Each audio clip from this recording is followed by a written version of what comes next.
The attitude in mathematics in classrooms has shifted to this positivity, where math is now fun, and kids, their faces light up. And when we walk in, I still remember going in October, one of our first visits, and the teacher would ask, "What's your favorite part of Bridges?" And they all would yell, "Workplaces," which is the game practice portion.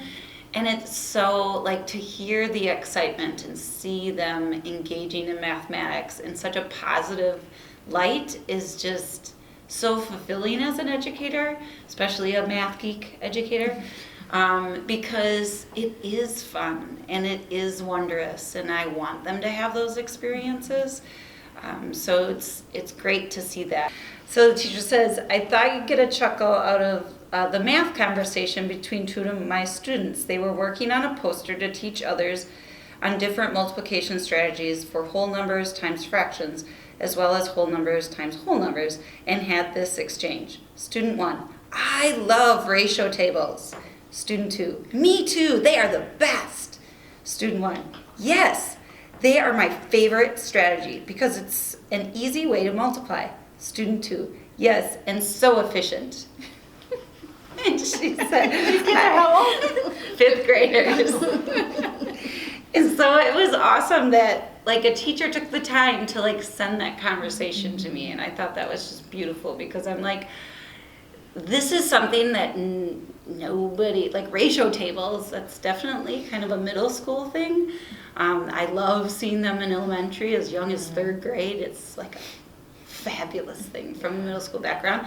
But for, the teacher to hear them, something that they had never used before at the beginning of the year, now in January, they are, like, excited to use that strategy. Just kind of tells you how great this process is going. I also think that, like, personally and professionally, not just myself, but other educators, we are relearning math in a way that we've never done it before. And for me, it's super exciting because math is now, like, open, where before I went through the process of learning the procedures and just do it, don't ask, it works. And I think that also is helping some teachers who may have not been comfortable with mathematics in the past now see that there are multiple ways I can go about the solution pathway. It doesn't have to be this rigid, static, process. And I think that is really encouraging teachers to kind of relook at mathematics in a different perspective of, like, oh, I can do this, build their confidence, which I think is huge, especially at the elementary level.